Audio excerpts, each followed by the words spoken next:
Bien, hermanitos, bueno, comenzamos estudio del libro de Colosenses, nuestro hermano Agustín Afonso. Dios le bendiga grandemente, más hermanos.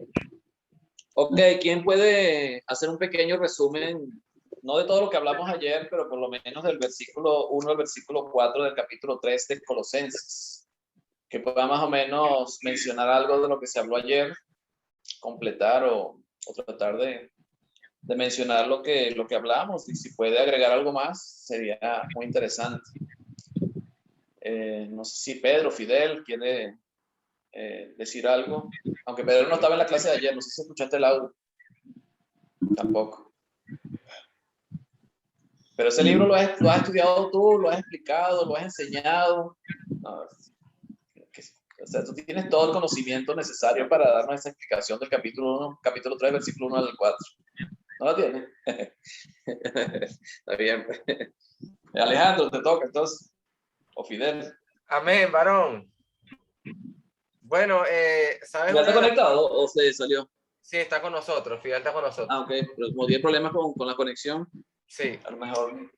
El día de ayer, bueno, entre tanto que conversábamos, pero lo que realmente a mí me dejó muy pensativo, me gustó mucho, como el apóstol Pablo, en el versículo 20 del capítulo 2, les dice, pues si habéis muerto con Cristo en cuanto a los rudimentos del mundo, ¿por qué como vivieses en el mundo os sometéis a estos preceptos? Entonces, pero como empieza el capítulo 3, verso 1, haber resucitado con Cristo. Si pues haber resucitado con Cristo. Entonces, en un lado nos dice que hemos muerto, pero en otro lado nos dice que estamos resucitando. Me gusta mucho cómo Pablo nos dice más claro que el agua de cómo hemos muerto a este mundo, hemos muerto a ese viejo hombre, hemos muerto a esa manera antigua de llevar nuestra vida desenfrenada, pero ahora que estamos con Cristo Jesús, somos criaturas nuevas, resucitado con él. Y bueno, tocamos,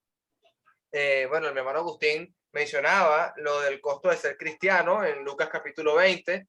Sabemos de que Dios desea que amemos a Dios sobre todas las cosas todo el tiempo y que Él sea en primer lugar en todo lo que nosotros hagamos. Entonces, y coloca la palabra, el que no, el que aborrece, debe aborrecer a papá, a mamá, a hijos, hermanos, a toda la familia, y para poder ser digno de un discípulo del Señor. Y también cómo calcular esos gastos y esos costos, estuvimos conversando de eso. También se mencionó esa unidad, ese mismo parecer, esa misma mente de esa vocación con que fuimos llamados del cristianismo, mencionado en Efesios capítulo 4. El hermano Roberto Linares mencionaba de la sabiduría que viene de lo alto, de arriba, que proviene de Dios, y también si pedimos sabiduría, Dios nos las puede dar abiertamente. Y también conversábamos de Gálatas 5, en paralelo a estos versículos, de cómo ir cultivando, como decía mi hermano Roberto Miranda, ir cultivando el fruto del Espíritu en nuestras vidas, y realmente significa crecer espiritualmente, tanto en amor, en crecimiento, en todas las cosas que vayamos haciendo. Versículo 2, capítulo 3, poner la mira en las cosas de arriba. Entonces, ¿cuáles son esas cosas de arriba? ¿Qué es andar según la piedad? ¿Qué es buscar realmente esas obras que Dios preparó de antemano para que anduviésemos en ellas? Todo eso me lleva a pensar que, como decía mi hermano Roberto Miranda, también igualmente como decía mi hermano Roberto Linares, de esa sabiduría que proviene de arriba, de esos frutos que tenemos que cultivar, pero esas obras realmente están dando algo espiritual. Debemos de ir trabajando en nuestro corazón.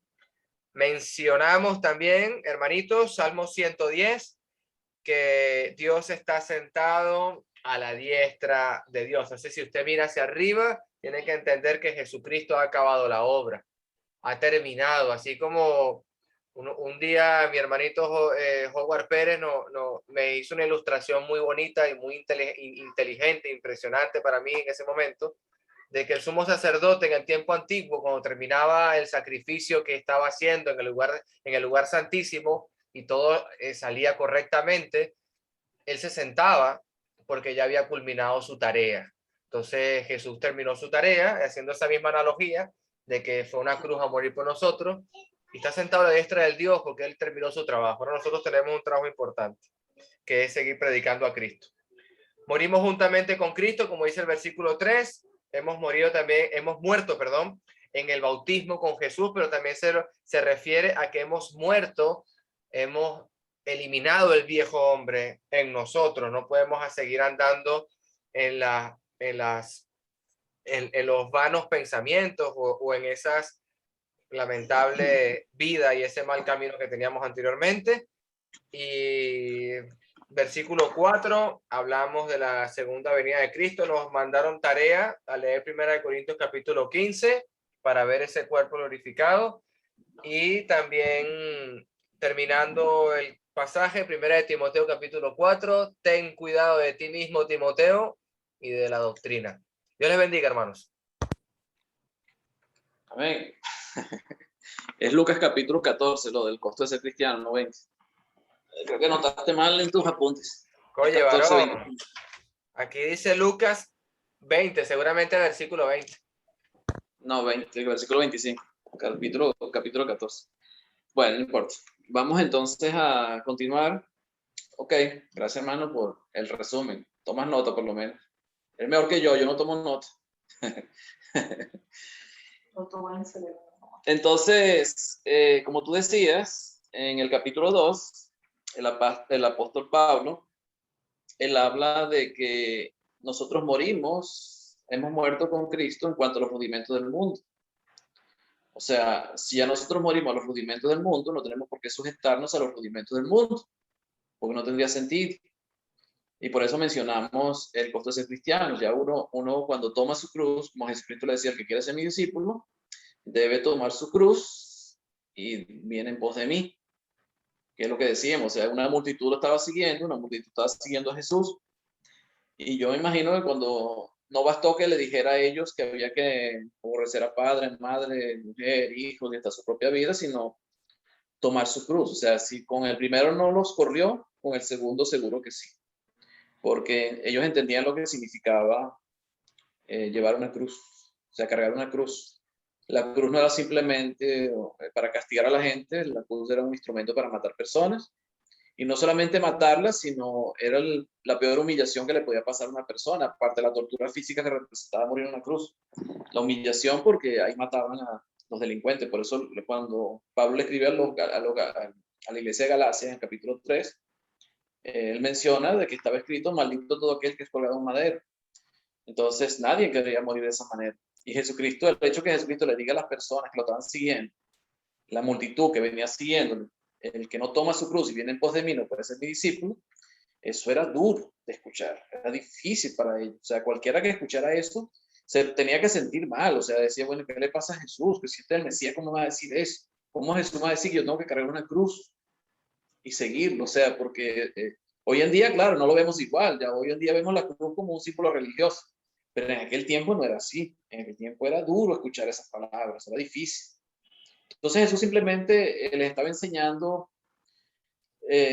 lo que significa ser cristiano, o sea, el compromiso que necesita un cristiano para poder ser verdadero cristiano. No tiene que comprometerse de verdad. Y cuando Jesucristo hablaba de la cruz, no era una cruz literal que ellos tenían que llevar, pero ellos entendían lo significado de la cruz y la cruz era para morir. Entonces era simplemente que ellos tenían que morir, pero morir ¿qué? A sus propios deseos, morir al mundo, como él dice acá, si habéis muerto a los rudimentos del mundo, o sea, ustedes murieron al rudimento del mundo y nosotros cuando fuimos bautizados, nosotros morimos a lo mismo, morimos a los rudimentos del mundo. Tenemos que entender eso, que ya nosotros no estamos sujetos al mundo y no tenemos que sujetarnos al mundo. El mundo no puede ser el que nos domine a nosotros, al contrario. Tenemos nosotros que dominar las cosas del mundo, o sea, crecer espiritualmente para que las cosas del mundo no nos dominen a nosotros, sería la verdadera manera. Entonces en el versículo del capítulo 3, versículo 1, él mencionaba, si pues habéis resucitado con Cristo. O sea, nosotros no solamente morimos con Cristo, no solamente morimos al mundo, sino que también resucitamos con Cristo. O sea, y cuando resucitamos es porque hay una vida nueva, ya no es la misma vida que teníamos antes. Ya tenemos que entender que nuestra vida tiene que ser distinta. Nuestra vida no puede ser igual. buscad, dice, buscad las cosas de arriba, donde está Cristo sentado a la diestra de Dios. O sea, ¿dónde tenemos que buscar? ¿Dónde tenemos que poner nuestro interés, nuestra mente, nuestra búsqueda? Realmente es en las cosas de arriba. O sea, porque al final el mundo va a pasar. O sea, el mundo con todas las cosas van a pasar. Esto va a acabarse. Pero el que ha nacido de nuevo, el que es nueva criatura, tiene que entender que lo que permanece es lo que Dios nos ha ofrecido, es lo que permanece para siempre, es lo que realmente tiene importancia. Aunque vivimos en el mundo, aunque estamos en este mundo y seguimos viviendo en este mundo, no tenemos que no tenemos que sujetarnos tanto al mundo y esclavizarnos en el mundo. Al contrario, tenemos que buscar las cosas de arriba, buscar las cosas del cielo, agradar a Dios, y sobre todo eso se hace como creciendo espiritualmente. Y era la enseñanza que Pablo le daba a los colosenses. O sea, creciendo espiritualmente, haciéndose de la cabeza, como él le decía a ellos, que era lo que sucedía con los falsos maestros, que estaban en su propio razonamiento, en sus propios corazones, enseñando doctrinas que eran mandamientos de hombres, y no se hacían o no se abrazaban a la cabeza. Y la cabeza, cuando hablaba de la cabeza, era Cristo, que es la cabeza del cuerpo, porque ellos eran la iglesia, nosotros somos la iglesia. Entonces no se hacían de la cabeza, y la cabeza era la que dirige. Y al final tenemos que dejarnos dirigir por la cabeza, que es Cristo, que está sentado a la diestra del Padre, buscar las cosas de arriba, donde está Cristo sentado a la diestra del Padre. Poner la mira, o sea, ¿dónde tenemos que tener la mira? ¿Dónde tenemos que tener nuestra vista puesta? O sea, nuestra meta. Pablo decía que él corría, él golpeaba su cuerpo y lo ponía por servidumbre, porque él quería llegar a la meta. Él decía, no vaya a ser que yo siendo heraldo para otros, venga yo también ser eliminado. O sea, él golpeaba su cuerpo, lo ponía en esclavitud, ¿para qué? Para ganar a Cristo, porque el interés de él era ganar a Cristo. Él decía, he corrido la carrera, he alcanzado, o sea, él quería llegar a la meta. Y ese debe ser el propósito que tenemos que tener nosotros todos. Nuestra mira debe estar puesta en la meta, y la meta es llegar al cielo. Esa es la meta que tenemos todos. Entonces pongamos la mira en las cosas de arriba, no en las de la tierra. Eso no quiere decir que me voy a abandonar en la tierra, que ya no voy a trabajar, que no voy a hacer nada.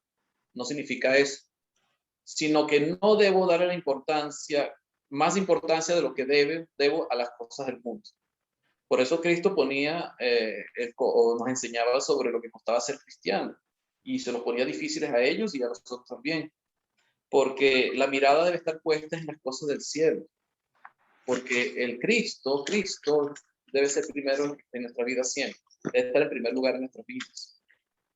No abandonarnos en el mundo, pero sí tener a Cristo primeramente en nuestras vidas. Nada puede quitarnos esa visión, esa mirada del cielo.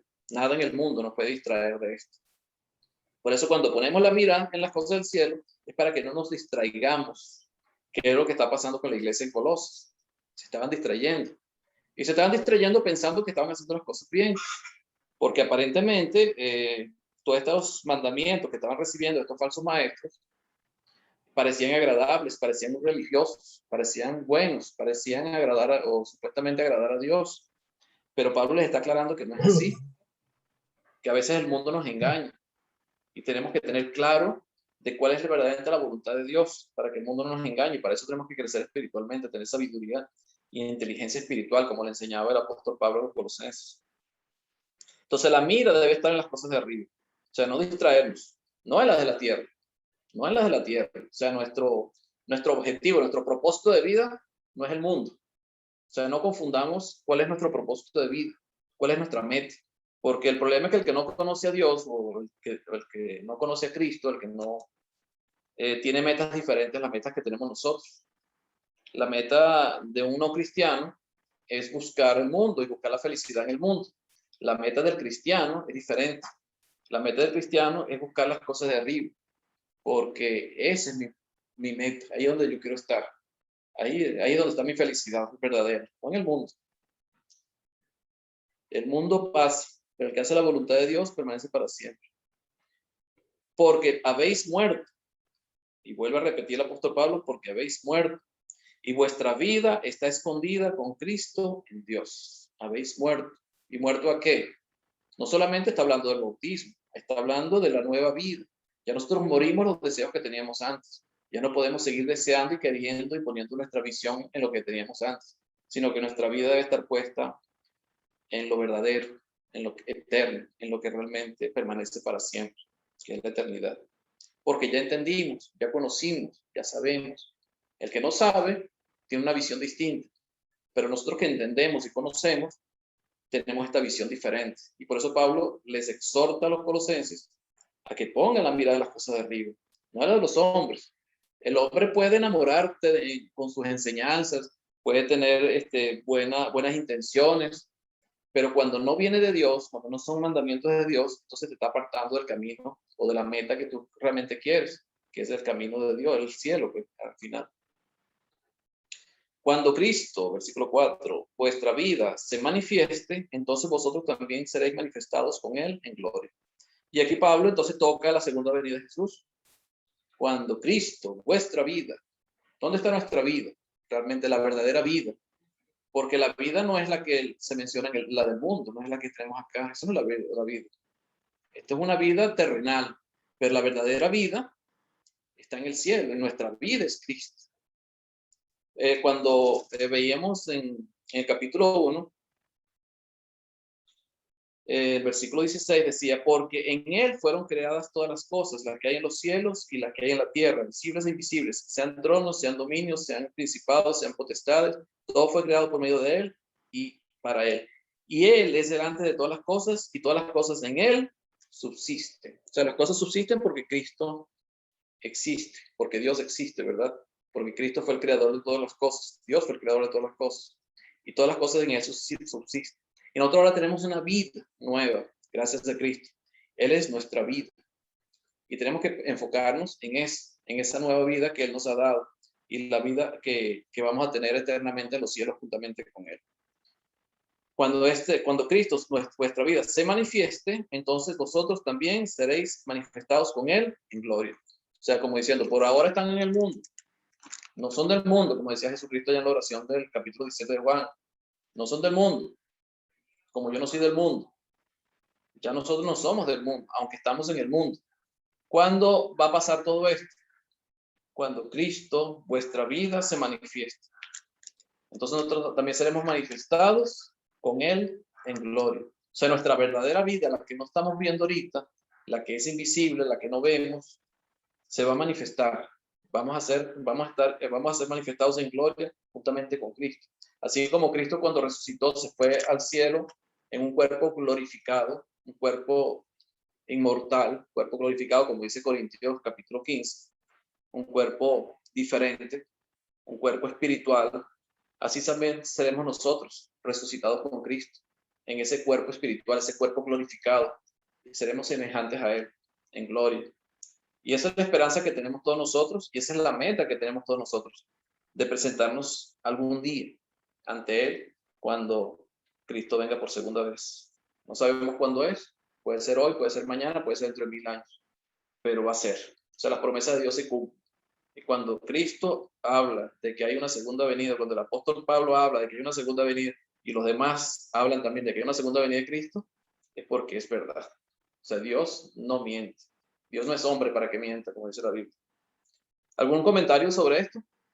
Y continuamos con el versículo 5. Dime, Pedro. Bueno, siempre me gusta comparar y reforzar esta parte de los primeros 4 versículos del capítulo 3 con Mateo capítulo 6.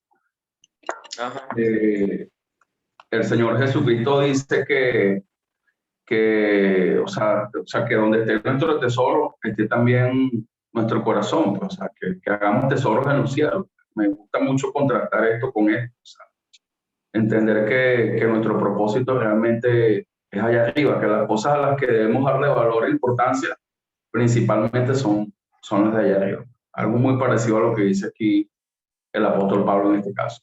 Eso solamente. Exactamente, eso es correcto, hermano. Gracias, hermano, por su aporte. ¿Alguien más que quiera comentar algo?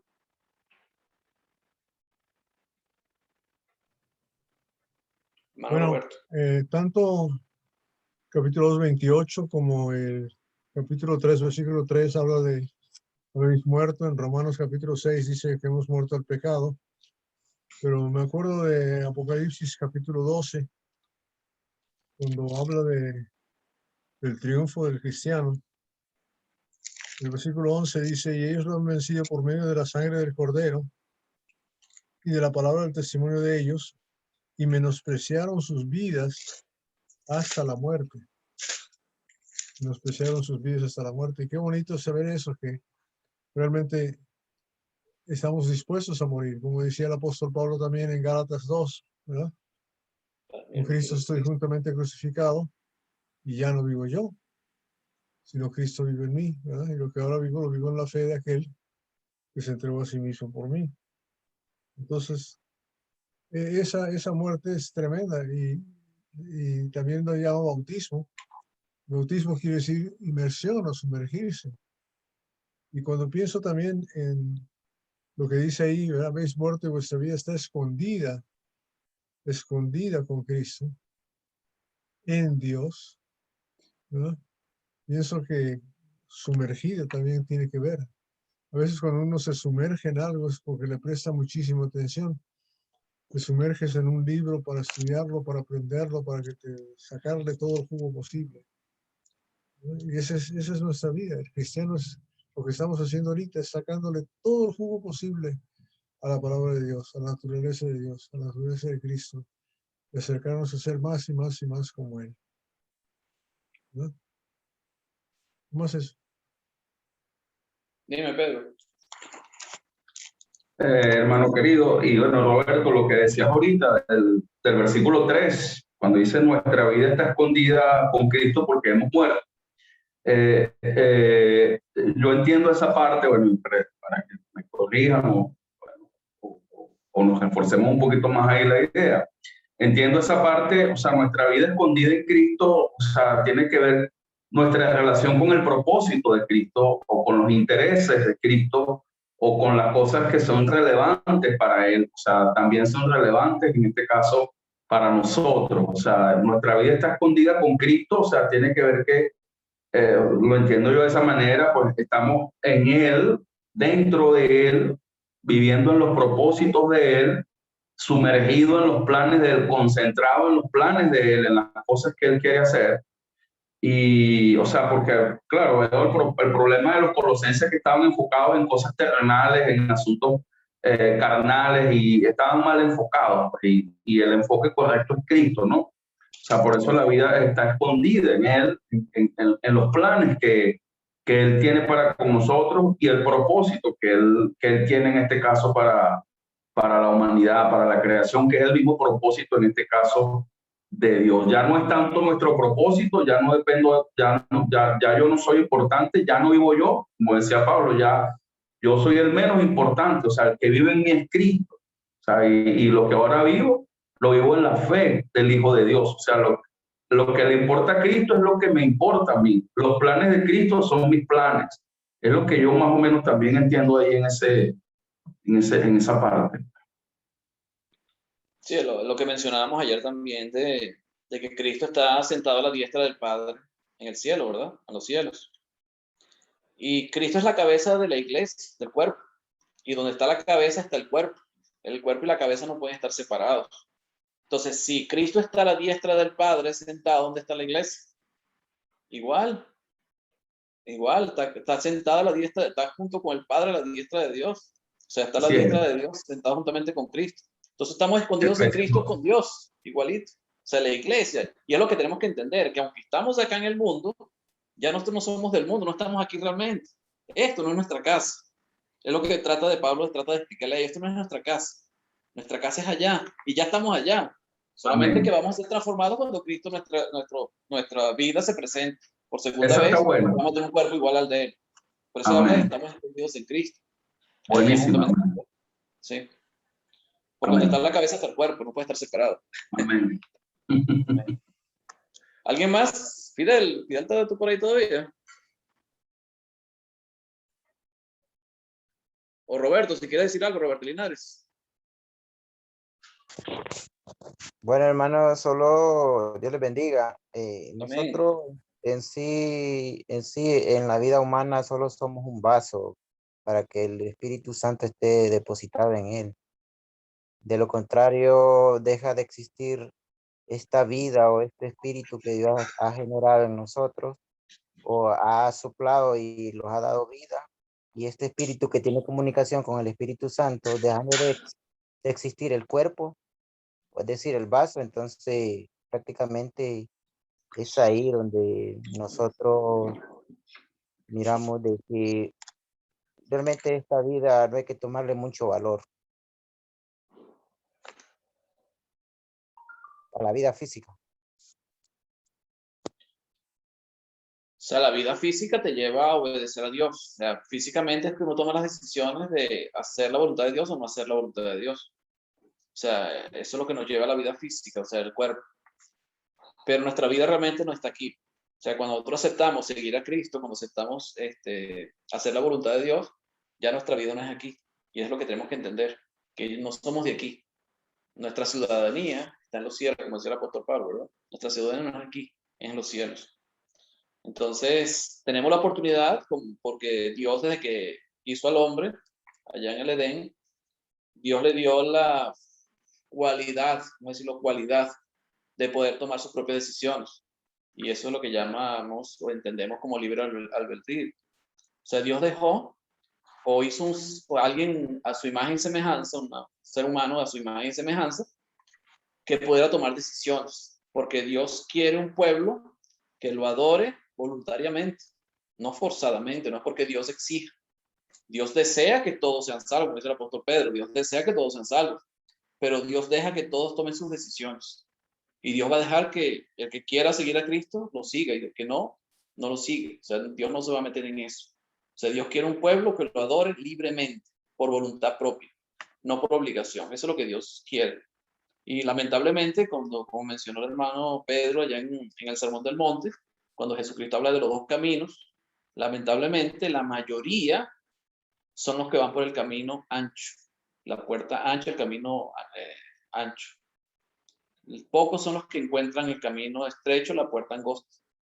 Y es lamentable, porque tiene que ver con nuestras decisiones y tiene que ver con lo que nosotros deseamos. O sea, no sujetarnos, sino hacer nuestra propia voluntad. Y lamentablemente la voluntad del hombre siempre es hacerlo mal. O sea, el hombre siempre está dispuesto, está inclinado a hacerlo mal. El hombre, por naturaleza, de que Adán y Eva pecaron, la naturaleza humana es hacia el pecado. Por eso Cristo vino a salvarnos, porque si no, no hacía falta que nos salvara. Porque la inclinación del hombre siempre es hacerlo malo. Y el hombre toma la decisión de hacerlo malo, lamentablemente. Pocos son los que toman la decisión de sujetarse y someterse a Dios y no hacer su propia voluntad, sino la voluntad de Dios. No todo el mundo está dispuesto a hacer eso. Y eso lo hacemos mientras estamos en la carne, mientras estamos en el mundo. Sí, no estamos dispuestos a morir con Cristo. Muchos no están dispuestos a morir a sus propios deseos, como decía el apóstol Pablo aquí, al mundo. O sea, la mayoría no está dispuesta, porque quiere hacer su propia voluntad, no quiere que nadie le diga lo que tiene que hacer. No quiere sujetarse a nadie, ni siquiera a Dios. Ok, si no hay más nadie que quiera aportar algo o decir algo, vamos con el versículo 5. Dice el versículo 5, haced morir pues lo terrenal en vosotros. Haced morir pues lo terrenal en vosotros. ¿Quién tiene que hacer morir lo terrenal en nosotros? Nosotros. Es un mandamiento. Pablo está hablando a los colosenses y le está diciendo que ellos, como cristianos, tienen que hacer morir lo terrenal en ellos. O sea, Dios no se va a meter en eso. Dios nos manda a su Santo Espíritu, ¿verdad? Él nos va a ayudar, las palabras de Dios nos va a ayudar, pero nosotros tenemos que decidir, tenemos que tomar la decisión de hacer morir lo terrenal en nosotros. No significa que cuando yo me bauticé ya las cosas van a suceder automáticamente. No es que cuando yo me bautizo para el perdón de mis pecados y salgo del agua, recibo el Espíritu Santo, ¿verdad? Porque mis pecados fueron perdonados, ya toda mi vida cambió. Mi vida debe cambiar, pero mi vida no ha cambiado. Mi vida sigue siendo la misma.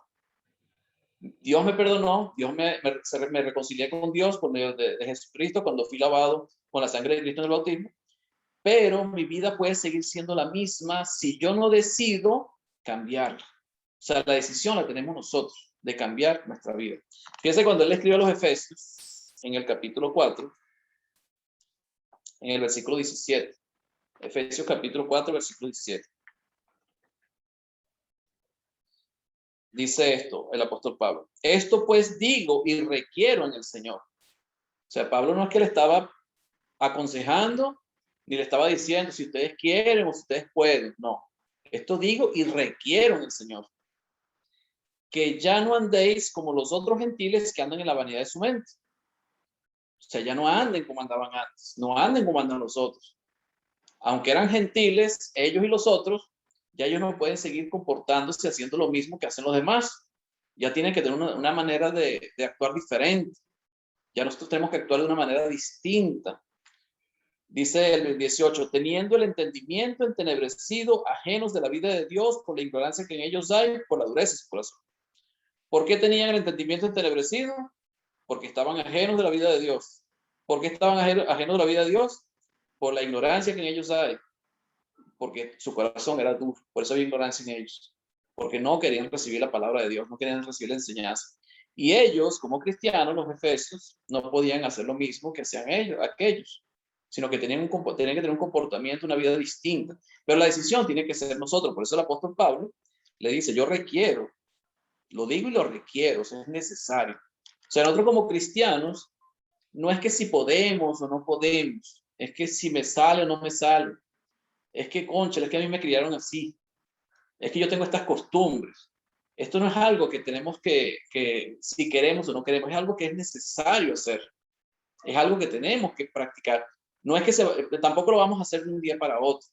Esto es un crecimiento, pero tenemos que hacerlo. Y el primer paso es tener la voluntad dispuesta para hacerlo. O sea, tenemos que tomar la decisión de cambiar nuestra vida. Por eso él dice, hacer morir. ¿Quién lo tiene que hacer? Nosotros mismos tenemos que hacer morir lo terrenal en nosotros. Nosotros tenemos que tomar esa decisión. Nadie la va a tomar por nosotros. Si yo quiero seguir pecando después de que me bauticé, Dios no lo va a impedir.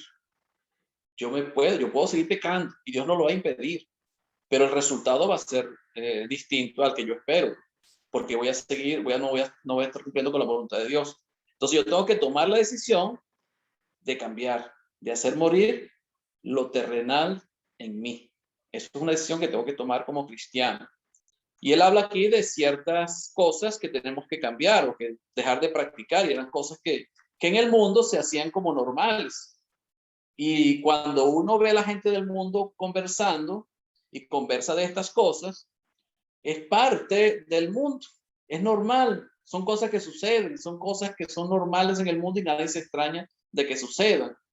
Pero un cristiano, cuando realmente ha muerto como cristiano, resucitado con Cristo, cuando hemos muerto al mundo, cuando hemos resucitado con Cristo y nuestra mirada está puesta en Cristo, en las cosas verdaderas, en lo eterno, ya nosotros no podemos seguir viendo estas cosas como normales, sino que estas cosas no son normales, están mal y no debemos seguirlas practicando.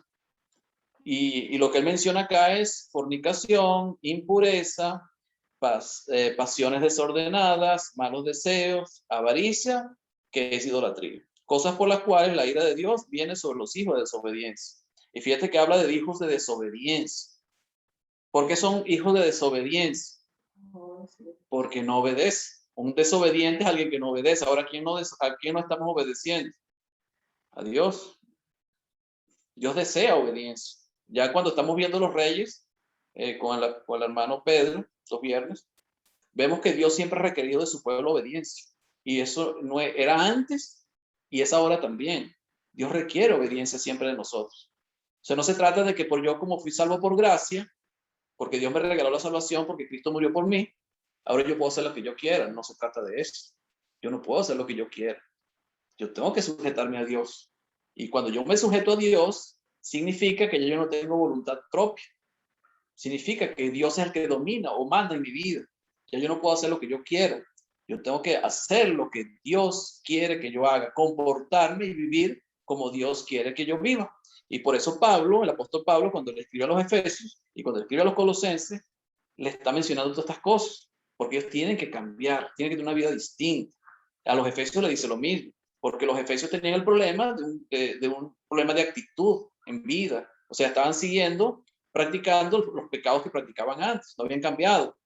Y Pablo está diciendo, mira, ustedes tienen un gran privilegio, el hecho de ser cristianos, ustedes tienen una recompensa gigantesca en los cielos. Fíjense lo que Dios ha hecho por ustedes. primero los alaba, le dice que ustedes aman a Cristo y todas esas cosas, y le dice lo valioso que son ellos para Dios, y después le dice, ahora ustedes tienen que cambiar, ustedes no pueden ser iguales, ustedes tienen que cambiar, y a los Colosenses le está diciendo lo mismo. Ustedes tienen que cambiar, ustedes tienen que tener una vida distinta a la vida que tenían antes. ¿Qué es lo que se practicaba? La fornicación, que sabemos lo que es la fornicación, que son las relaciones sexuales fuera del matrimonio o ilícitas, impureza, y tiene que ver con cosas que no son puras, impureza, cuando mezclamos y nos mezclamos en cosas que no son puras para Dios, que no están bien, que pueden llevarnos al pecado. Pasiones desordenadas. ¿Qué son pasiones desordenadas? ¿Qué entendemos por pasiones desordenadas? Una pasión es algo que a mí me gusta. Estoy apasionado por el fútbol. La pasión del fútbol, ¿verdad? ¿Cuáles son las pasiones desordenadas? Yo puedo tener pasión. A mí me puede gustar el fútbol. O me puede gustar ir a la playa, o me puede gustar el cine, me puede gustar cualquier actividad. Porque estoy apasionado por eso, me gusta. Pero cuando es desordenado, cuando yo lo pongo en primer lugar antes que a Dios, cuando eso lo veo como más importante que Dios, cuando ya no hay un orden en mi casa, en mi familia, en mi vida, sino que para mí Dios deja de tener importancia y para mí las pasiones son más importantes, o las pasiones que yo tengo. Entonces no tenemos que equivocarnos en cuanto a esas cosas. O sea, por eso Cristo mencionaba la necesidad de que Cristo siempre sea primero en nuestra vida. O sea, Él debe estar, y lo ponía difícil, lo puso difícil a los cristianos del primer siglo, o a los seguidores del primer siglo, y a nosotros también. O sea, que es importante que tengamos a Cristo siempre en primer lugar en nuestras vidas. Malos deseos, sabemos lo que son malos deseos, es lo contrario de buenos deseos. ¿Qué le deseamos nosotros a nuestros enemigos? Porque a los amigos no hay problema. Con los amigos uno siempre le desea el bien, pero a los enemigos, ¿qué le desea uno? Entonces no se trata de desearle solamente a los amigos. ¿Qué le deseaba Jesús a los que lo estaban crucificando? Perdonado. Lo estaban clavando en una cruz. ¿Y qué le deseaba Jesús a ellos? Perdón. Le dijo, Padre, perdónalos porque no saben lo que hacen. Entonces, malos deseos no es solamente, no importa que sea contra los enemigos, no. Malos deseos es cuando deseamos algo malo a alguien. Eso es malo deseo. Nosotros siempre tenemos que desear el bien a todos, a amigos, enemigos, a lo que sea. Aunque el cristiano debería tener enemigos. Malos deseos y avaricia. Avaricia, ¿qué es la avaricia? Quiero todo para mí solo. No lo quiero compartir con nadie. Todo para mí. ¿Qué es idolatría? Cuando para mí es algo importante. La avaricia no solamente se trata de tener dinero. La avaricia es cuando yo deseo para mí todo. Yo no pienso en el prójimo, no pienso en los demás, sino que pienso solamente en mí. Y enfoco mi vida en eso. Es lo que yo admiro, lo que yo busco, lo que yo idolatro. Por eso habla de idolatría. Cuando es para mí, cuando lo busco para mí solo. Eso es lo que llaman, o ya encontramos como avaricia. Cosas por las cuales la ira de Dios viene sobre los hijos de desobediencia. Entonces, la ira de Dios. ¿Cómo es la ira de Dios? Porque ¿cómo Dios puede estar airado? El apóstol Pablo, cuando le escribe a los Efesios, le dice, airaos, pero no pequéis. O sea que es un sentimiento humano. La ira es un sentimiento humano. Pero cuando se refiere a la ira de Dios, se está refiriendo al momento en que Dios tiene que tomar la decisión de no tenerte en tu reino, porque no hiciste su voluntad. No es que Dios esté bravo con algunas personas y contento con otros. No se trata de eso. Se trata de que Dios va a tener que excluir de su presencia a muchas personas que no quisieron hacer su voluntad. Dios desea, como decía el apóstol Pedro, que todos sean salvos. Dios es paciente para con nosotros. Allá en 2 Pedro capítulo 3, Dios es paciente para con nosotros, no queriendo que ninguno perezca, sino que todos procedan al arrepentimiento. Pero es necesario que todos procedamos al arrepentimiento. Y todo aquel que no proceda al arrepentimiento, que no busque la voluntad de Dios, lamentablemente Dios va a tener que apartar. Como Jesucristo cuando habló del juicio de las naciones, allá en el capítulo 25 de Mateo, cuando él hablaba a los de la izquierda a los cabritos y las ovejas. Que decía, malditos a los de la izquierda, al fuego eterno preparado para Satanás y sus ángeles. Y no es que Dios tenga ira o odie a las personas, no, al contrario, Dios ama a todas las personas. Y tanto es el amor de Dios que envió a su Hijo a morir por nosotros. Entregó a su propio Hijo, su unigénito, a morir por nosotros. Ese es el amor que Dios manifestaba. Pero Dios desea que tomemos decisiones y que la decisión que tomemos sea la de buscarlo, la de hacer su voluntad, la de sujetarnos a Él, someternos a Él. No sé si alguien quiere hacer un comentario sobre esto, sobre estos versículos. Hasta el versículo 6, 5 y 6.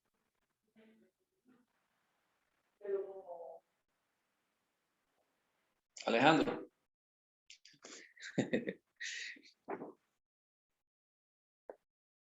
Amén, hermanito.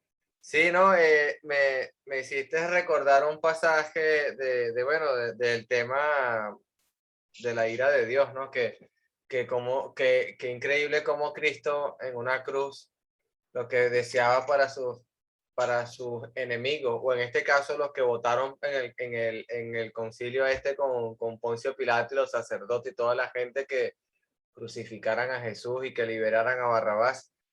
Y ellos mismos que estaban ahí delante de la cruz, a la final, el día de Pentecostés, estaban iniciando la iglesia del mismo Señor y Mesías que habían crucificado. Entonces ahora esa ira de Dios realmente se va a cumplir su voluntad y va a actuar lamentablemente en el día futuro, pero tenemos que estar con temor de Dios, de que estas cosas son reales y son ciertas, que esto va a ocurrir. Yo pienso que tener sabiduría y tener temor a Dios es lo primero que tenemos que entender, porque si la segunda venida de Cristo es inminente, ¿cómo está nuestra relación con Dios? Esa es la pregunta que hay que hacerse cada uno. Exactamente, ¿cómo está nuestra vida? ¿De qué manera estamos viviendo nuestra vida cuando nadie nos está viendo? Porque cuando estamos con un grupo de cristianos todo es chévere y fácil. Pero ¿cómo estamos viviendo nuestra vida cuando nadie nos está viendo? Cuando estamos solos, cuando estamos con un grupo que no son cristianos. ¿Cómo nos comportamos? ¿Cómo hablamos? ¿Cómo actuamos? Importante reflexionar sobre eso. Dice el versículo 7, en las cuales vosotros también anduvisteis en otro tiempo cuando vivíais en ellas. Fíjense que Pablo, después que le dice que ellos tienen que hacer morir esto, que era terrenal, le dice que ellos vivieron practicaron otro tiempo esas mismas cosas. O sea, como si ellos ya no lo estuvieran practicando. Está hablando como en pasado.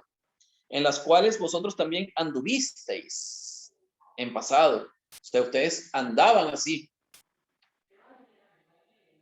En otro tiempo cuando vivíais en ellas, cuando vivieron en ellas. O sea, Pablo asume de una vez que ellos ya tenían que haber dejado eso. Pero igualito se las menciona. ¿Por qué se las menciona si ellos ya habían dejado eso? Entonces la pregunta que nos podemos hacer, porque uno de una vez tiene que asumir que si uno ha sido evangelizado, si uno ha tenido el conocimiento de Dios, si uno desea hacer la voluntad de Dios, si realmente existe un arrepentimiento de verdad en nuestros corazones para seguir a Dios y fuimos bautizados, eso significa que yo estoy dispuesto a que mi vida sea transformada, a que mi vida cambie.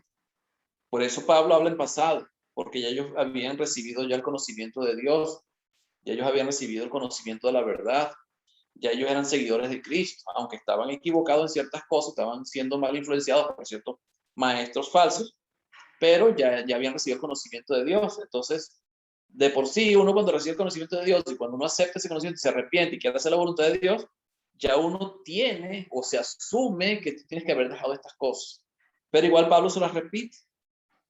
Pablo se las repite, le dice, haced morir pues lo terrenal en vosotros. Hagan morir. O sea, por si acaso, si no lo han dejado, déjenlo. Y eso es con nosotros también, no solamente con los colosenses, también es con nosotros. O sea, se supone que si yo quiero hacer la voluntad de Dios, ya yo tengo que comprender y entender qué es lo que a Dios le agrada y lo que a Dios no le agrada. Cómo es la vida que Dios le agrada que yo haga o viva y cómo es la vida que Dios no quiere que yo viva. Entonces yo tengo que tomar la decisión de vivir la vida que le agrada a Dios. Es una decisión que tengo que tomar. Entonces se asume que un cristiano ya debe estar viviendo una vida que agrada a Dios. Aunque vamos a cometer errores, aunque vamos a cometer pecados, como dice el apóstol Juan en su primera carta, que siempre vamos a cometer algún error, algún pecado, pero nuestra visión, nuestra vista debe estar puesta en la meta, por tanto nuestra vida debe ser distinta a la vida que teníamos antes, o por lo menos tenemos que ir procurando ir cambiando esta vida. Eso no, como dije, eso no sucede de un día para otro, eso es un crecimiento, pero tenemos que poner nuestro interés o nuestra enfoque en cambiar esa vida, siempre pendientes, o sea, mirando nosotros mismos, pendientes de nosotros mismos, cómo estamos viviendo la vida. El hermano Roberto iba a decir algo. Roberto Miranda. ¿No? Ok, seguimos entonces. Versículo 8. Dice, pero ahora dejad también vosotros todas estas cosas. ¿Cuáles son las cosas que tienen que dejar también vosotros? Y se lo vuelve a repetir, déjenlas. Tome la decisión de dejarlas. Ira, enojo, malicia, blasfemias, palabras deshonestas de vuestra boca. Fíjese, hay una diferencia entre las primeras cosas que Pablo les dice que tienen que hacer morir con las que tienen que dejar. O sea, hay unas que tienen que morir y otras que tienes que dejar. O sea, apártate de ellas, déjalas. Morir, cuando algo muere, es porque no puede volver a tener vida. O sea, cuando algo muere es porque desapareció, ya no existe. O sea que las primeras cosas, la fornicación, las impurezas, las pasiones desordenadas, los malos deseos y la avaricia, deben morir. Pero la ira, el enojo, la malicia, la blasfemia, palabras deshonestas de vuestra boca, deben dejar, dejémosla. Pero hay unas cosas que tienen que morir, otras cosas tenemos que dejar. Al final, ninguna de esas cosas tienen que estar en la vida del cristiano. Pero hay cosas que son como más peligrosas que otras. Porque la ira, como decía allá en Colosenses, en Efesios, el apóstol Pablo, y vamos a leerlo un momentico, Efesios capítulo 4, porque él también le menciona ciertas cosas que tienen que dejar ellos. El versículo 26 decía, airaos, pero no pequéis, no se ponga el sol sobre vuestro enojo, ni deis lugar al diablo. O sea que Pablo está aceptando de que nosotros como seres humanos podemos tener, o podemos llegar a un momento de poder airarnos. ¿La ira qué significa? Ponernos, molestarnos. Ahora, la ira es diferente, o yo la veo diferente que el enojo, porque aquí habla ira y enojo. Entonces, ¿en qué se diferencia la ira y el enojo? O sea, yo me enojo cuando alguien hace algo malo o cuando me hacen algo mal a mí, cuando me hacen algo que a mí no me gusta, yo me enojo. Pero ¿qué significa airarse? Airarse significa estar constantemente, para mi concepto, para lo que yo creo que significa la ira, es estar constantemente enojado. No es un enojo de momento, sino que siempre estoy bravo. Cuando llego a la casa contesto mal, si llego al trabajo contesto mal, actúo mal, trato mal a las personas. Eso es estar airado. O sea, que como que no estoy contento con mí mismo o no estoy contento con mi vida y vivo una vida de enojo o siempre en esa condición de estar siempre actuando mal hacia los demás. Entonces, esas cosas tenemos que dejar. El cristiano debe ser una persona alegre, debe ser una persona contenta, debe ser una persona que conteste correctamente, que no conteste mal a las demás personas, que actúe correctamente, que trate bien a las personas, aunque te traten mal. El ejemplo a seguir es Jesucristo, que a pesar de que lo trataban mal, dime, Alejandro. Agustín, el Dios habla hoy, me gusta mucho lo que está diciendo porque dice, si se enojan, no pequen, pero que el enojo no les dure todo el día. O sea, lo que te estás hablando, que no duren las 10 horas enojados durante todo el día. Claro, porque la ira tiene que ver con eso. Es un enojo que permanece, que no se te quita, o sea, permanece mucho tiempo. O sea, por eso que Pablo decía a los Efesios que no se ponga el sol sobre vuestro enojo. O sea, porque el problema es ese. que permanecemos airados, permanecemos siempre bajos, vivimos una vida como amargada. Entonces el cristiano no puede vivir una vida amargada, el cristiano debe estar contento. El cristiano cuando te pregunten, ¿cómo estás? Bien, siempre. O sea, así debe contestar un cristiano, porque estamos bien. Y no es que estemos mintiendo. Yo puedo sentirme mal porque estoy enfermo, pero estoy bien, ¿por qué? Porque tengo una esperanza viva, o sea, tengo una esperanza viva. Ya el mundo no es tan importante para mí, ya yo veo, ya veo las cosas diferentes. Yo veo las cosas, las cosas más allá de los problemas. O sea, tenemos que saltar los problemas y ver la vida diferente. Porque en el mundo, como decía Jesucristo, vamos a tener aflicción. Vamos a tener aflicción. Siempre en el mundo vamos a tener aflicción. Entonces, si en el mundo vamos a tener aflicción, nunca vamos a estar bien. Si vemos siempre nuestra condición humana, nuestra vida, según el mundo, nunca vamos a estar bien, porque siempre vamos a tener algún problema, siempre vamos a tener alguna aflicción, o enfermedad, algún problema financiero, cualquier problema siempre vamos a tener. Entonces, ¿cómo debemos ver nosotros nuestra vida? ¿De qué manera tenemos que ver? Entonces, si yo enfoco mi vida según el mundo, voy a vivir airado, voy a vivir enojado, voy a vivir mal, porque no estoy conforme, algo me falta. Pero un cristiano realmente cuando ha entendido lo que ha ganado, lo que tiene, el premio, la recompensa que tiene, ya ve las cosas distintas. Ya nosotros saltamos los problemas y empezamos a ver más allá del problema o de la condición de vida que yo pueda tener. Y empiezo a ver lo que me espera, no lo que tengo ahora, sino lo que me espera. Y mi enfoque debe estar puesto allá. Entonces mi vida debe ser una vida más alegre, más contenta. Dime, Pedro. Como decía Pablo, que las aflicciones del tiempo presente no se comparan a la gloria venidera. Exactamente. Para reforzar un poquito. Por eso es que Pablo, fíjate, es que Pablo es el ejemplo. O sea, Pablo, ¿quién era Pablo? Pablo era una persona con privilegios, era un judío con privilegios. Él se codiaba directamente con el sumo sacerdote y con los sacerdotes. Él tenía muchos privilegios. Entonces, ¿cómo alguien con tantos privilegios cambió todo eso por la persecución y todo lo que le pasó a Pablo? O sea, porque él no veía los problemas. Porque si él enfocara su vida en el mundo, él viviera amargado, viviera airado, viviera bravo todo el tiempo. Pero él tenía como él dice a los filipenses, yo tengo puesta la visión en la meta y hacia allá voy. Ahí está la vista puesta. Y por eso él sufría todo lo que sufría, y igual que los apóstoles cuando los meten presos, que los golpeen, ellos salen contentos después que los golpearon. O sea, como alguien después que los golpeen sale contento. ¿Cómo alguien puede estar contento después que te golpeen con palos?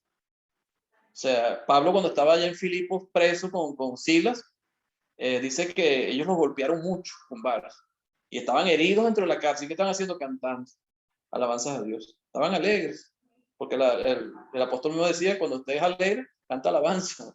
Y ellos estaban alegres porque estaban cantando alabanza. ¿Por qué? Porque ellos veían más allá de los problemas. Ellos se iban más allá de los problemas, de las condiciones, de lo que estaban viviendo en el mundo. Porque sabían que su residencia no era aquí, era más allá. La recompensa es grande, es muy grande. Por eso un cristiano siempre tiene que estar alegre, aunque tenga problemas. Es difícil, no es fácil. Yo no digo que sea fácil, que tú estés pasando hambre y estés contento. No es fácil. Pero el verdadero cristiano siempre va a tener una salida. Siempre Dios va a dar la salida. Como decía Jesucristo mismo, buscar primeramente el reino de Dios y su justicia. Busquen primeramente. Dios no nos va a abandonar. Dios siempre va a estar con nosotros. No tengan miedo, decía Jesús. No tengan miedo. No tengan miedo. Ese es el secreto, no tener miedo. Tenemos un Padre más grande que los problemas que puedan existir. Dios es más grande que cualquier problema que podamos tener en el mundo. No es fácil, yo sé que no es fácil, pero tenemos que aprender a ver de esa manera, que lo que pasa en el mundo es temporal. Esto no permanece para siempre, esto es temporal. Esto va a acabarse. Entonces, pero ahora dejad, versículo 8, pero ahora dejad también vosotros todas estas cosas. ¿Qué debemos dejar? Ira, enojo, malicia, blasfemias, palabras deshonestas de vuestra boca.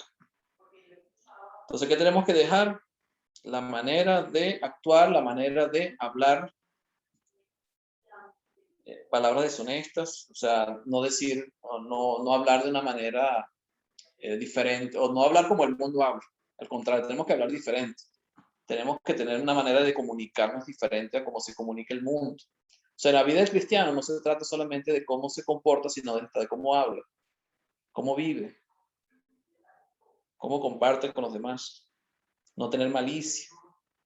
Cuando uno le cae mal a alguien, uno a veces desea como que le vaya mal, ¿verdad? O sea, la malicia tiene que ver con eso, malicia, malicioso, ser malicioso, ¿no? El cristiano debe desear el bien a todos, sin excepción. Blasfemia, ya sabemos lo que es blasfemar, hablar contra las cosas, en contra de Dios, eso es blasfemar. Palabras deshonestas, sabemos lo que son palabras deshonestas, palabras que no agradan a los oídos del mundo. A lo mejor cada país tendrá sus palabras o su manera de comunicar las cosas, pero tenemos que tener cuidado de cómo nos comunicamos, qué palabras estamos utilizando para comunicarnos. No mintáis los unos a los otros. Cosas también que tenemos que dejar que es, no mintáis los unos a los otros, habiéndoos despojado del viejo hombre con sus hechos. Entonces la mentira, como decía Jesucristo, el padre de mentira, ¿quién era? Satanás. Cuando mentimos, estamos haciendo la labor de ¿quién? De Satanás. Por eso cuando yo digo estoy bien, no se trata de que estoy mintiendo, es porque estoy bien, aunque tenga problemas. Es la paz, como que decía es la paz que sobrepasa todo entendimiento. O sea, ¿cómo tú puedes tener paz en las dificultades? Esa es la paz que el mundo no entiende. ¿Por qué? Porque nuestra esperanza no está puesta en el mundo. Porque si mi esperanza estuviera puesta en el mundo, yo no tendría paz. Si el mundo no me está ofreciendo paz. El que me ofrece paz es Dios. Y si Dios me ofrece paz, yo puedo estar tranquilo. Entonces ya yo veo más allá de los problemas, más allá de las dificultades. Entonces no mintáis los unos a los otros. El que miente es del diablo, según lo que dice Jesucristo. Habiéndoos despojado del viejo hombre con sus hechos. Si yo me despojé del viejo hombre con sus hechos, entonces tengo que aprender a no mentir. Tenemos que aprender también a comunicarnos. Porque a veces no mentir, a veces puede ofender. Por lo menos si tu esposa te pregunta, ¿cómo me veo? De verdad, Pedro. Ahí puedes tener un problema, ¿verdad? Porque si no te gusta cómo se ve, Está Marlene ahí al lado. ¿Ah? Está Marlene ahí al lado, ya se fue. No, está allá, está adentro, está hablando con mi hijo, que lo llamo por teléfono. Por eso es que estoy hablando así. Juan Agustino, Entonces, de repente, a ti no te gusta cómo se ve, porque a lo mejor la ropa que tiene puesta no te gusta, pero tú le dices, no, te ves preciosa. ¿Qué estás haciendo? Estás mintiendo.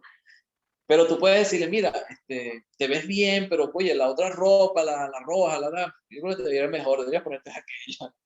O sea, decir las cosas de una manera diferente, pero que se entienda, pero sin mentir. O sea, tenemos que aprender a comunicarnos, aprender a comunicar. No es la manera, no es decir las cosas, sino cómo las decimos, para que no ofenda al receptor, al que está escuchando el mensaje. Entonces tenemos que aprender a comunicarnos, que es el problema que tenemos nosotros muchas veces. Ser asertivo, como enseñaba Jorge Pérez, hay que ser asertivo, pero hay que saber utilizar las palabras para no ofender a la persona. Entonces tenemos que aprender a ser asertivos sin ofender a los demás, sin causar molestia a los demás. Agustín, Dime, Alejandro. el hermanito Roberto Linares hace un comentario. Manito. Dime, Roberto. sí, hermano, ¿qué se puede hacer uno como cristiano al, al darse de encuentro o, digamos, estar con una persona que blasfemia constantemente? Hasta es una frase que la repite constantemente. En ese caso, bueno, yo en mi caso, yo lo que hago es que callo, pero ¿qué se puede hacer, pues? Porque una persona que hace insulto hacia Dios o hacia el Señor Jesucristo, y eso, todos estos insultos son blasfemias, pues. ¿Qué podría hacer uno como cristiano con una persona de... Primero hay que saber si es cristiana la persona que está haciendo eso o no es cristiana. Bueno, no Si lo es. no es Desde el momento que lo hace es que no lo es. precisamente, un cristiano, es que eso en el mundo hay de todo. En el mundo tú vas a encontrar de todo, personas que creen en Dios, personas que no creen en Dios, personas que insultan a Dios, personas que aman a Dios, dicen amar a Dios, o sea, en el mundo vas a encontrar de todo. Aquí Pablo, cuando le está escribiendo esta carta, no se lo está escribiendo al mundo. ¿Se lo está escribiendo a quién? A cristianos. Amén. Entonces, para que uno como cristiano tiene que cambiar su vida, pero tú no vas a exigirle o a esperar que una persona que no conoce a Dios cambie su vida. Tú antes de decirle, no blasfemes contra Dios, tú tienes que decirle, mira, vamos a leer la Biblia. Eso es lo que tienes que hacer, o sea, llevarlo a que empiece a conocer a Dios. O sea, porque tú no puedes amar a nadie a alguien que no conoce. Primero tienes que llevarlo a amar a Dios, o sea, y la una manera de que él ame a Dios y que vea quién es Dios y deje de pensar así de Dios, es que conozca a Dios. Si no conoce a Dios, va a seguir pensando igual. Entonces, ahí lo que puedes hacer es eso. Porque si tú dices, no blasfemes contra Dios, entonces vas a decir, ¿por qué Dios mandó a matar niños? Y mandó a matar a las mujeres, y mandó a matar a todo el mundo. Yo lo que vimos en Reyes el viernes.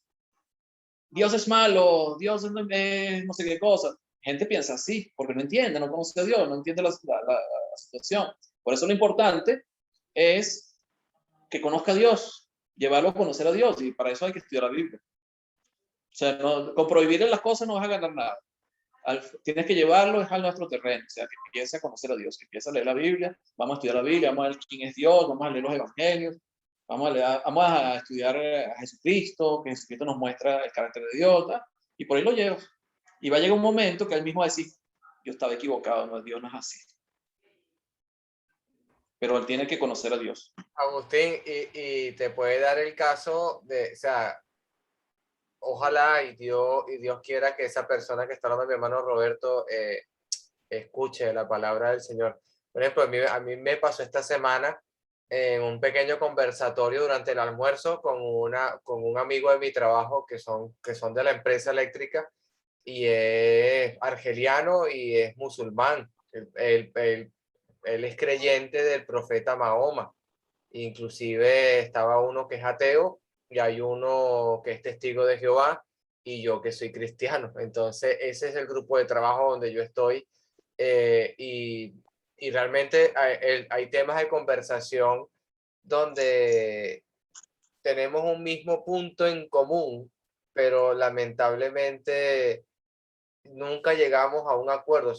Yo lo digo como un tema interminable o unas vanas palabrerías, porque a la final ellos tienen un corazón definido, por decirlo de esa manera, y lo que más me llama la atención, que no lo sabía, lo conocí a través de ese amigo mío de mi trabajo, que el musulmán cree en Jesucristo como un profeta y cree en todo lo que es referente a Jesús y a todo lo que él hizo y todos sus milagros, pero mayor es Mahoma.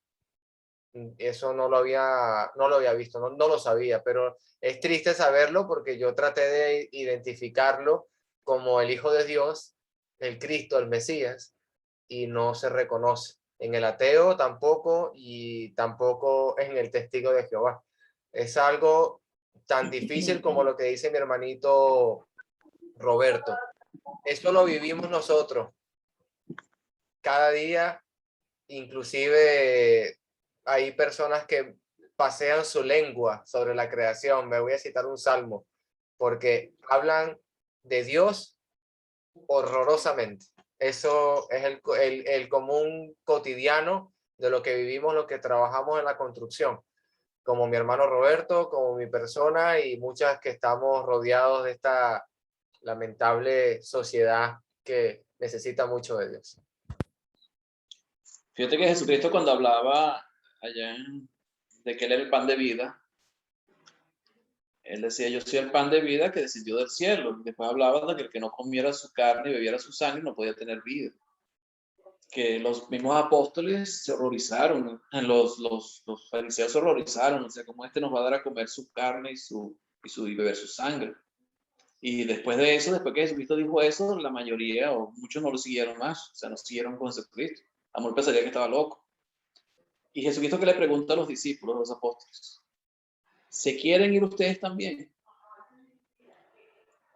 Pedro le contesta, ¿a quién iremos? Tú tienes palabras de vida eterna. O sea, el que realmente quiera hacer la voluntad de Dios, conocerá.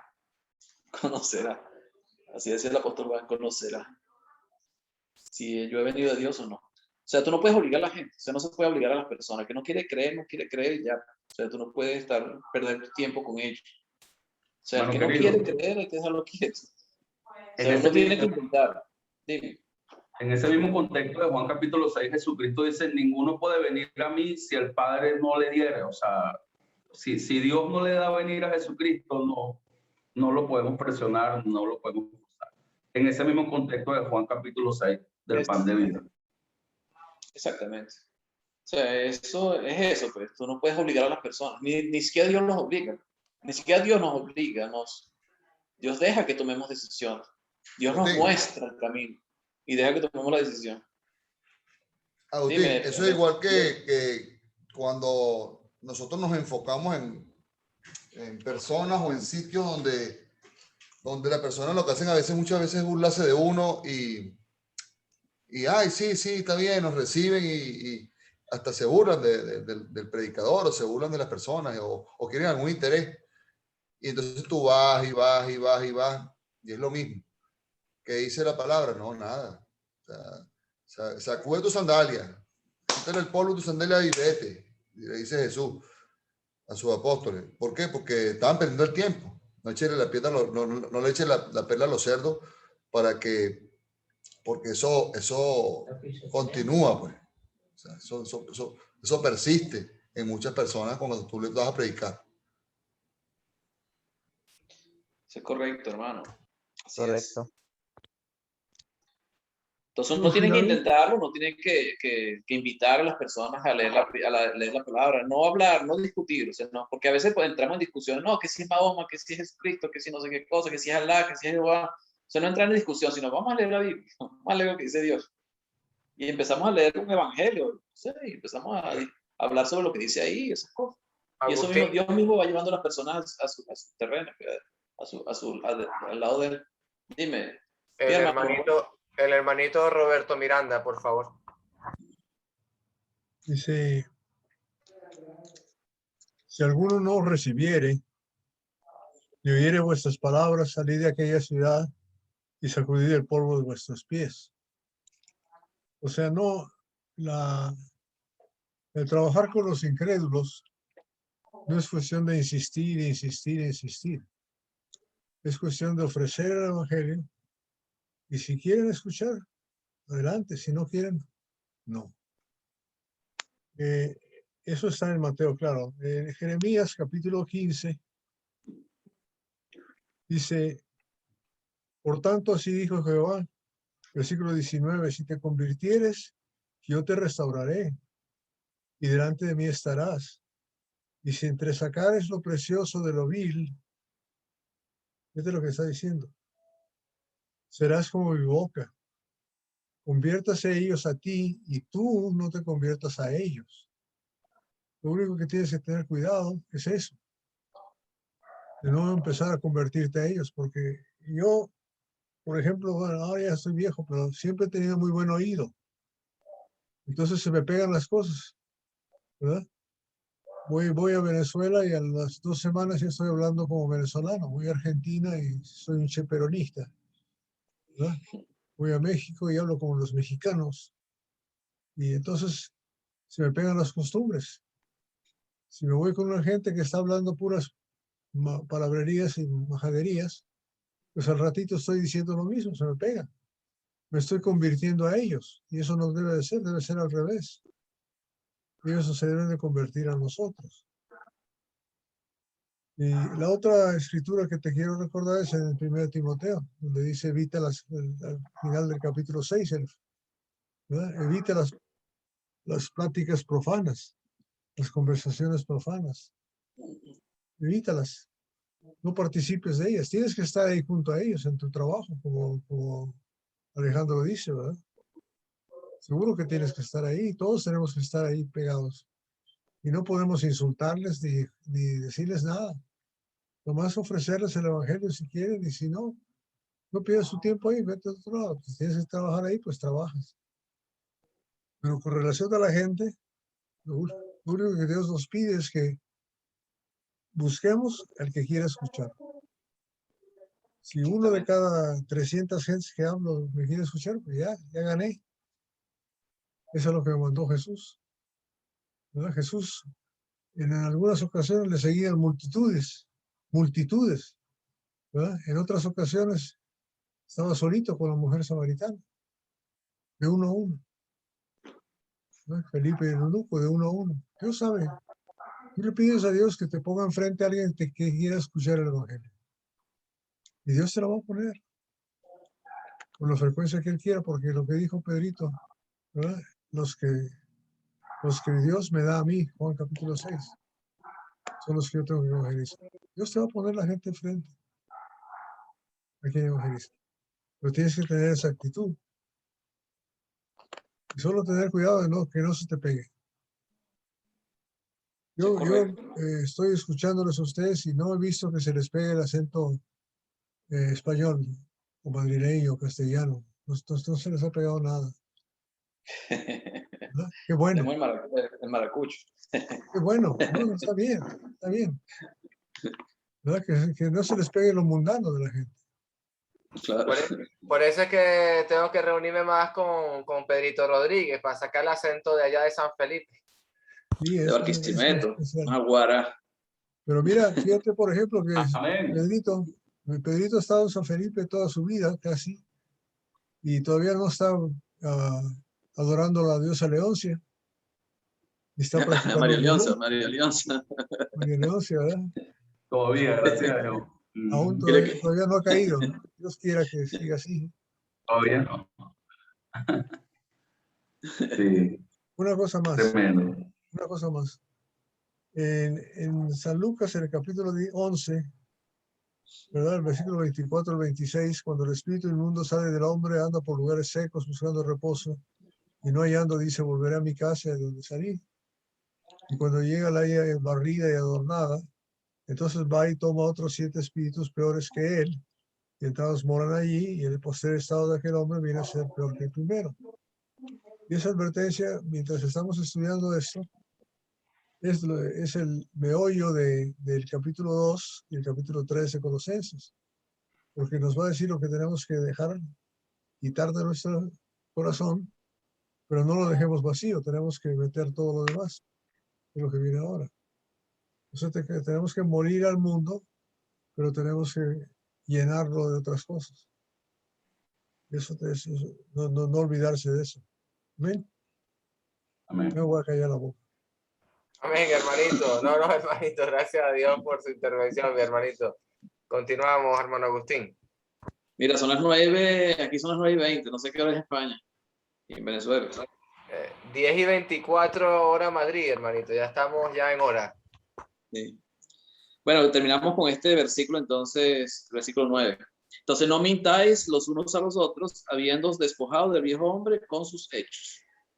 O sea, si ya nosotros nos despojamos del viejo hombre con sus hechos, tenemos que practicar lo del nuevo hombre. O sea, ya no podemos seguir practicando lo mismo que practicábamos antes.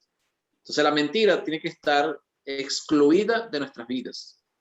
A mí siempre me ha molestado la mentira, aunque uno sin querer queriendo miente de vez en cuando, o sea, a veces sin darse cuenta, porque es difícil no mentir, o sea, es difícil, pero uno tiene que procurar, o sea, vigilarse uno mismo, ¿ve? Y procurar no mentir, o sea, ni siquiera mentiras piadosas, porque a veces dicen que las mentiras piadosas que no importa, o sea, ningún tipo de mentira es bueno. Tenemos que aprender a comunicar las cosas sin ofender a la persona, ser asertivos, comunicarnos bien, pero siempre decir la verdad. Es lo que debemos hacer nosotros como cristianos. Y fíjate un comentario que quería hacer. Todas las cartas que el apóstol Pablo escribió, todas se escribieron a cristianos, no se escribió al mundo. Se escribieron a cristianos, porque el interés de Pablo, primeramente, era convertir personas al cristianismo. Pero después que tú eres cristiano, tú tienes que empezar a cambiar tu vida. Él nunca quiso que los del mundo cambiaran su vida primeramente, sino que los que cambiaron su vida fueron los cristianos. Primero, o sea, la única manera de que tu vida cambie es que llegues a Cristo. Si no has llegado a Cristo, no vas a cambiar tu vida. Es lo que más o menos lo que quería dar a entender. Y Pablo trata de hacer eso con las cartas, de que los cristianos vayan creciendo en el conocimiento de Dios, que vayan cambiando y mejorando cada día su vida y que vivan una vida agradable a Dios. Siempre vamos a cometer errores, como decía el apóstol Juan. El que diga que no ha pecado le hace mentiroso, como decía el apóstol. Pero tenemos que procurar, como dice el capítulo 2, versículo 1 de la primera carta de Juan, esto os escribo para que no pequéis. No significa que el hecho de que soy débil, voy a cometer errores, no importa que los cometa, no. Tenemos que procurar no cometerlos. Que vamos a cometerlo está bien, pero procuremos no hacerlo. Procuremos cambiar nuestra vida, procuremos vivir vidas agradables a Dios cada día de nuestra vida, hasta que Dios quiera, hasta que Cristo venga o partamos de este mundo. Dios los bendiga. Continuamos entonces la próxima semana, el próximo lunes, con lo que queda del capítulo 3.